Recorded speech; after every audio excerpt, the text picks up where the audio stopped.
What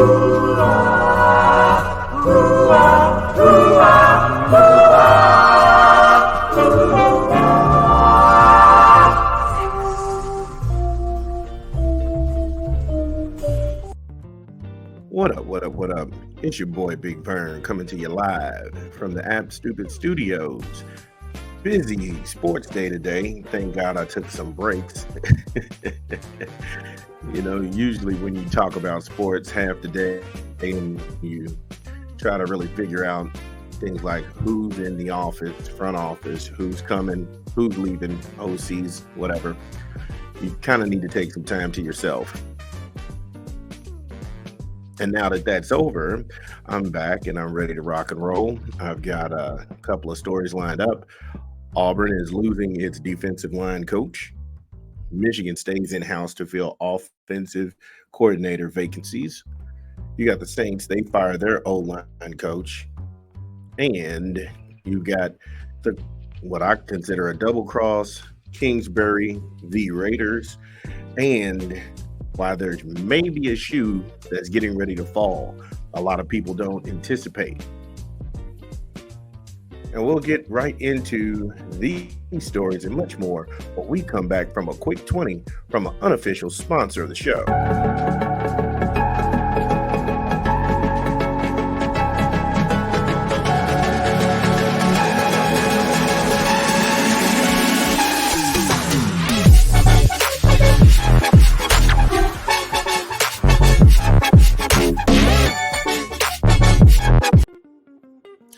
Taco Bell, Live Moss, try the $5 craving box. Cheesy burritos, gorditas. Visit your good folks down at your local Taco Bell. Download the app or order online. Taco Bell, Live Moss. So we'll go ahead and we'll start with the Kliff Kingsbury saga. And I think we reported it here where the Raiders and Antonio Pierce, they were trying to bring in Kliff Kingsbury. And I like the move because I felt like he was really trying to compete in the AFC West. When you have the Broncos, the Kansas City Chiefs, obviously, and the LA Chargers, I felt like Pierce was putting all of his cards on the table. And I'm still high on the Kingsbury offer, but something happened. And this is going to come from the Bleacher Report, Julio Stumbaugh. Former Arizona head coach Kliff Kingsbury will be next. He's the next offensive coordinator of the Washington Commanders. Wow.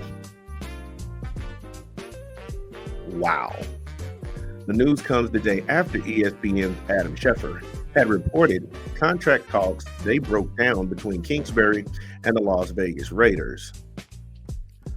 Just like that, we got ourselves an old-fashioned snub job.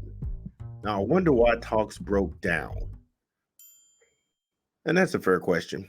After coaching the Cardinals to a 28-37 record from 2019 to 2022, Kingsbury worked as a senior offensive analyst for USC in 2023 before implementing a version of the air raid offense with the Cardinals that ranked as one of the most unique schemes in the NFL. And quick side note, so I've got a friend who's a big-time Chicago Bear fan, and he was saying, I don't know why we're holding on to Justin Fields, and we're not going to get rid of him for Caleb Williams. And I had to explain to him, Caleb Williams is successful in a West Coast air raid offense, kind of a hybrid offense. That's what got people talking about him. Not only his intangibles to move the ball with his feet on the ground, but the way that he spreads the ball around from multiple angles. And there's nobody in Chicago who knows that kind of offense because it doesn't exist. The lineups, they exist in Kingsbury's head. You can't mimic it. You can't copycat it because you don't know it. There's too many nuances in there for you to feel like, okay, we can go ahead and get this guy and we can just start winning. That's a very cartoonish way to think about building a franchise, especially Chicago. because if it didn't work, you got rid of Justin Fields and everybody's clamoring for this quarterback, that quarterback, and now you're in the same situation. So until you fix the front office, it's not going to fix itself on the field. Anyway, back to the story. Kingsbury, the offensive coordinator and quarterbacks coach with Houston and Texas A&M, the former Cardinals coach, has experience developing quarterbacks from Patrick Mahomes to Texas Tech and Kyler Murray and the Cardinals. Perhaps the most notable, Kingsbury spent last year working with Caleb Williams, who attended high school in Washington, D.C. Williams is projected to be a top selection in the 2024 draft, in which the Commanders hold the number 2 pick. Again, ding, ding, ding, ding, ding. That's the shoe that was going to fall. So look at it like this. The Raiders, they had a contract down on the ground. They were going through it. They were negotiating. Kingsbury, his pay, his position, his title, all of his juice. And then over 2 days, the talks broke down. And in that same time span, he accepted a job with the Washington Commanders.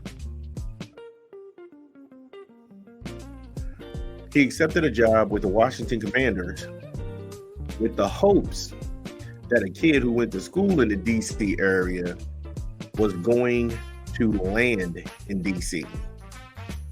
And the fact that he used to work with this kid at USC is a strong indication that the Bears are going to take Marvin Harrison Jr. in the draft. Remember, the Bears have the number 1 pick. And so if you're going to hold on to Justin Fields, you wouldn't draft another quarterback just to sit him behind Fields. You feel your best chance is with Marvin Harrison Jr. at wide receiver.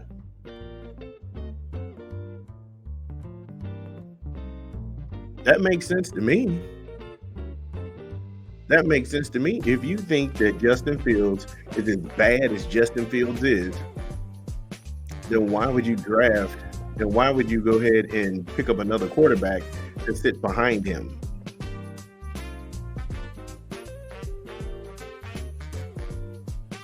Again, why would he turn down a job with the Raiders, staying on the West Coast, to come to Washington with a new coach in Quinn? But he's got the prospect of getting a kid he used to coach and working with a kid he used to coach at USC. And also the kid is a DC native. That has to be the play. That has to be the play. The NFL's Mike Garofalo reported Thursday that the Raiders had locked in on Kingsbury to be the team's next offensive coordinator. Garofalo noted a deal had not yet been finalized by the Raiders, and that deal fell apart between Friday and Saturday. There is no coincidence in this world. Things just don't happen like that in a bubble. Contract negotiations, that's something in the making for weeks. Because when you sit down or your representatives sit down and then they make a deal on your behalf, it's up to the other side to agree to terms or make you a counteroffer in that contract negotiations. That's why they call them negotiations. And it took 2 days for the Raiders negotiations to completely crash and burn. But in that same time frame, Washington got the deal done and it's signed, sealed, and delivered. Wow. We'll talk some more Commander football in the saga that is the soap opera of the NFL. Kingsbury v. Raiders. This is Big Vern. We'll be back after a quick 20 from another unofficial sponsor of the show.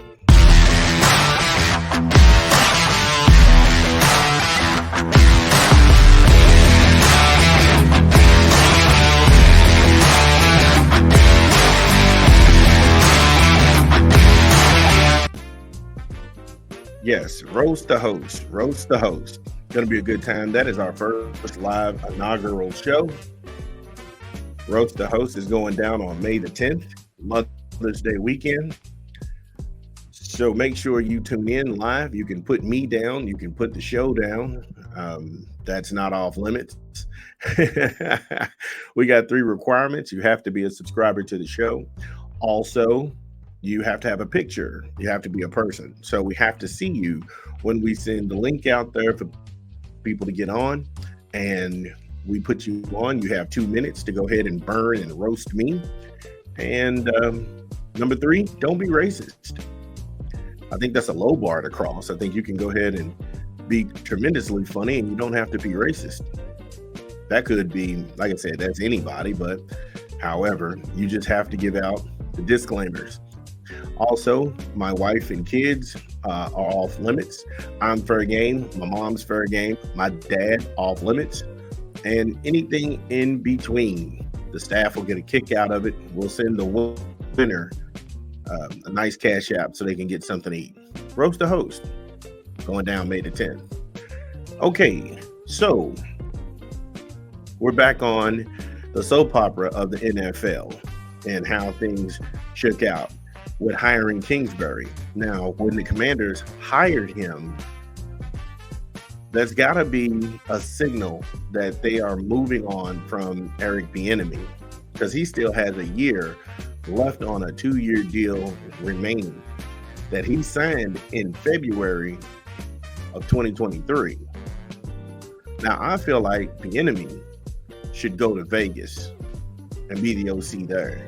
I mean, you get to play against your former employer, Andy Reid, down in Kansas City. You pretty much know the lay of the land with the LA Chargers and the Denver Broncos. So it wouldn't be something that you would be unfamiliar with. And I think that would be a better move if the Commanders decide to go ahead and slice Eric Bieniemy. Also, you get to talk to Marvin Lewis and pick his mind and his brain about defensive schemes, sets, progressions, and the player development where guys should be to excel in this system. I don't think that that's a bad situation at all if Bieniemy was to go to Vegas and become the OC there. Now, also, the things that make it attractive to be in Washington is the cap space in 2024. The Commanders have over $73 million in cap salary space in 2024. That's number 1 in the NFL. Now, that's according to Over the Cap, excuse me. But they got numerous free agents to decide on. The free agents, they got 17 free agents. Jesus. You got unrestricted free agents littered in the mix. Wide receiver Chris Samuels, cornerback Kendall Fuller, quarterback Jacoby Brissett. Is he still playing? Jacoby Brissett is still playing football. Go that guy. Cody Barton, linebacker, offensive tackle. Cornelius Lucas, safety, Cam Curl. Another safety is Jeremy Reeves, linebacker David Mayo, running back Antonio Gibson. And those are the unrestricted free agents. Wide receiver Brian Pringle, wide receiver Jermaine Crowder, guard Sadiq Charles, defensive end F.A.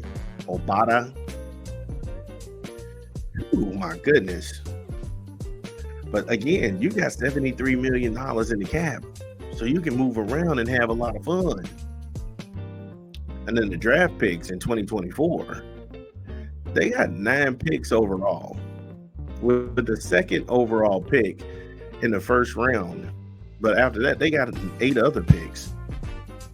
The second round, they got the 37th pick from the Bears at 37, and then again at 42 in the second round, the third round, number 73, and then again 100 from the 49ers. They have the fourth round at 108, the fifth round at 143, sixth is at 188, and the seventh round at 229.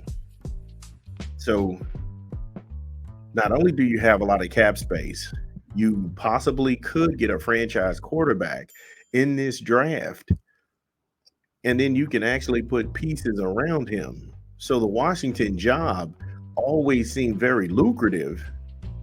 It just needed the right people to turn it around. Is Quinn the guy to turn it around? I don't know that on the defensive side of the ball.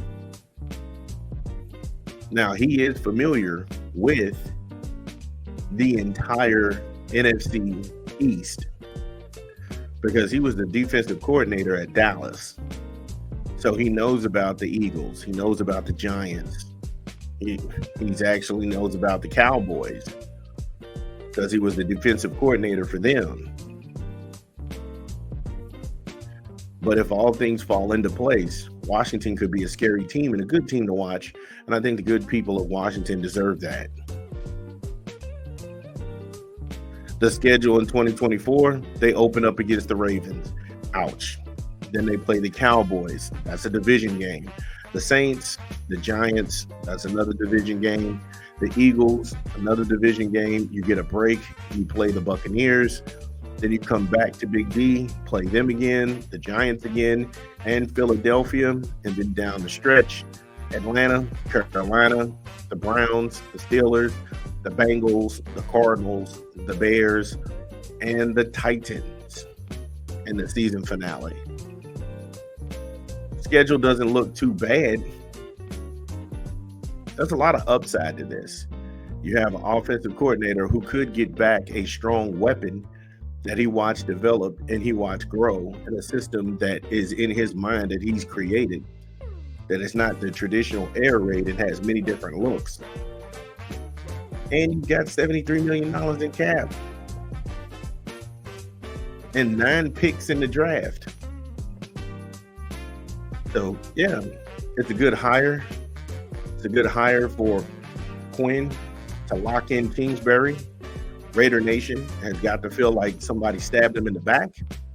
And I would have preferred to see the Raiders and the Commanders play each other because the NFL could sell and it would spur people's attention and growth about the infighting, the backstabbing, the double dutching. Because nobody negotiates a contract in less than 48 hours when the Raiders had been pursuing you all week and hammering out negotiations. They fall apart in 2 days, and in that same time frame, you lock in a deal with the Commanders. Come on now. Come on now. That's not how any of that works. But we'll keep rolling on. We're going to come back. We're going to talk some Saints football and why the Saints coach, Doug Maroney, he got fired. Yep. This is Big Vern at App Stupid. We'll see you here shortly.